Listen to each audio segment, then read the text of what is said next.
Alam mo bang ang waterboy at ang tagapunas lang ng NBA court ay umaabot ng milyon ang sahod? Tara at ating pag-usapan.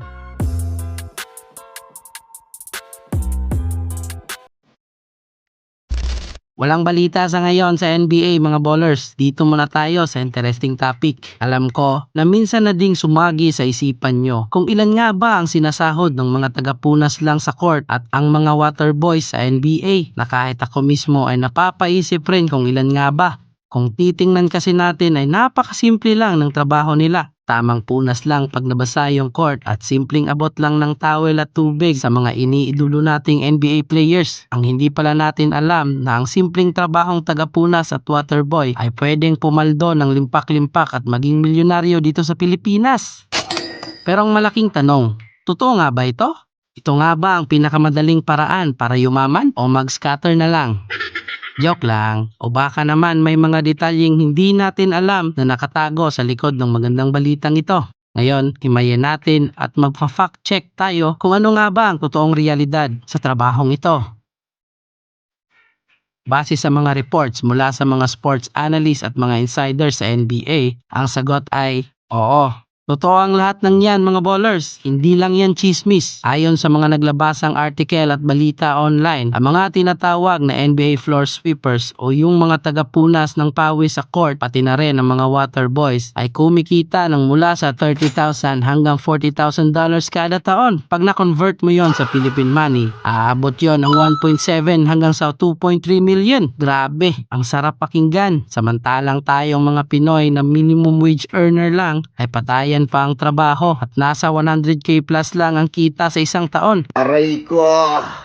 Imaginein mo to, kahit ilang overtime pa ang gawin natin, hindi man lang tayo aabot kahit sa kalahati ng sinasahod nila. Ang mga full-time o yung mga matagal na at veteranong ball boys at sweepers ng mga sikat na team ay nakakakuha talaga ng ganyang kalaking halaga kada season. Isipin mo naman, magpupunas ka lang ng pawis ng mga sikat na manlalaro tulad ni LeBron James, Stephen Curry o Luka Doncic. Pag uwi mo sa Pilipinas ay milyonaryo ka na. Bukod pa ron, may libre ka pang branded na sapatos, NBA gear at may pinakamagandang pwesto sa tabi mismo ng court para mapanood ang laro ng libre na kung bibilhin mo ay nagkakahalaga ng libo-libong dolyar. Pero teka lang mga ballers, may malaking pero dyan. Ang $30,000 hanggang sa $40,000 na yan, hindi yan ang perang malinis na may uuwi mo sa bulsa mo.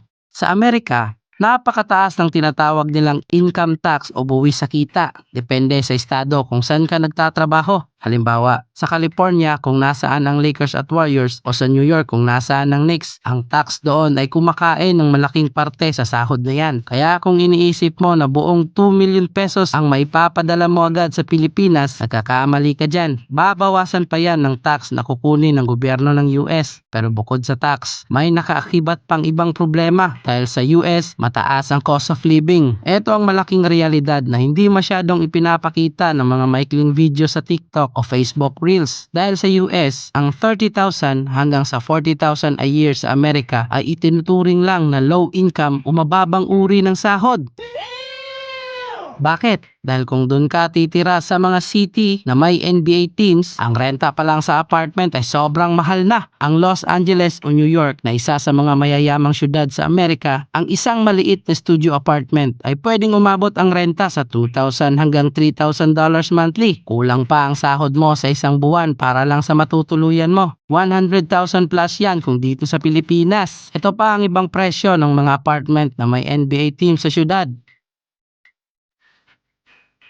Take note, renta pa lang yan mga ballers. Wala pa dyan ang bayad sa pagkain, kuryente, tubig, internet, insurance at ang pamilya mo kung may binubuhay ka. Ibig sabihin, kung dun ka nakatira at dun ka nagtatrabaho bilang floor sweeper, ang sahod mo ay sakto lang para makakain ng 3 beses sa isang araw. Kung akala ng iba ay madali lang pumaldo ng milyon sa Amerika, hindi ka basta-basta makakapag-ipon. Depende na lang kung hindi ka kakain at hindi ka gagastos. Pangalawa, dapat nating malaman mga ballers na ang trabahong ito ay hindi permanente, seasonal lang at part-time kadalasan. Ang regular season ng NBA ay nagsisimula sa October at natatapos sa April. Mayroon ka lang 41 games sa inyong home court. Ibig sabihin, papasok ka lang kung may mismong laro ang stadium nyo. Ano ang gagawin mo sa summer o off-season? Wala kang sahod mula sa NBA, kaya kailangan mong maghanap ng ibang trabaho para mabuhay. Pero hindi natin ikakaila na napakaganda talaga ng benefits ng trabaho nila. Totoong nakakatanggap sila ng malaking tip. May mga kwento nga na ang mga bilyonaryong players tulad ni Shaquille O'Neal o Giannis Antetokounmpo ngayon ay namimigay ng libo-libong dolyar na tip kapag Pasko o kapag nakapasok ang team sa playoffs. May libre ka ring sapatos mula sa mga sponsors. Pero sapat na ba yan para iwan mo ang lahat at lumipad ng US? Kung malapit lang sana ang US ay siguradong maraming mag-a-apply.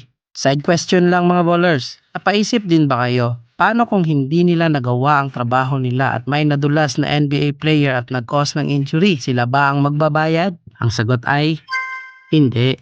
Dahil ang mismong liga ang responsable sa lahat ng aksidente sa loob ng court. Ang NBA ang mayroong malaking insurance para sa mga players na pwedeng ma-injured. Pagpalagay natin kung ikaw talaga ang magbabayad, kahit gaano pa kalaki ng sasahurin mo as magpupunas o waterboy, kukulangin pa rin yan. Lalo na pag superstar ang na-injured dahil aabot ng milyon ng gastos. Balik sa main topic. Pero kung sakali man na single ka at nandun ka sa US at may kamag-anak ka na nagpapakain sa iyo at may libreng tuluyan, ang buong sahod mo sa NBA ay purong ipon at may papadala mo lahat sa Pilipinas. Doon mo palang masasabi na nakapagpapayaman talaga ito. Pero sa totoong buhay, imposible at napakabihira ng ganitong klaseng setup. In reality mga ballers, makikipagsapalaran ka talaga at walang easy money. Kasama mo palagi ang word na sakripisyo. Napakasarap pakinggan mga viral post tungkol sa malalaking sahod sa ibang bansa. Pero mas maganda pa rin na tingnan natin ang katotohanan ng tax at mataas na cost of living sa ibang bansa bago tayo umasa ng malaki. Gayunpaman, hindi natin may tatanggi na isa ito sa pinaka-cool at pinakamasayang part-time job sa mundo ng sports para sa mga tagahanga ng NBA. Ngayon, kayo naman ang tatanungin ko, kung bibigyan kayo ng libreng visa, libreng pamasahe, mag-a-apply ba kayo bilang tagapunas o waterboy sa NBA? I'm sure napapaisip ka na. O mas pipiliin nyo ang trabaho nyo dito sa Pilipinas kahit puno ng buhaya sa paligid? Kung may natutunan ka sa topic natin ngayon, mag-comment ka lang at ating pag-usapan. At baka may request kang mga topic sa NBA na pwede nating gawan ng content, mag-comment ka lang. At huwag kalimutang i-subscribe ang channel natin para sa dagdag na makabuluhan at nakatutuwang NBA chika. Kapag tuloy-tuloy ang suporta nyo at lumaki ang ating community mga ballers, magpapag-giveaway tayo ng mga basketball jersey sa susunod. Kaya subaybay lang kayo palagi. And this is Ballers TV. Thank you for watching.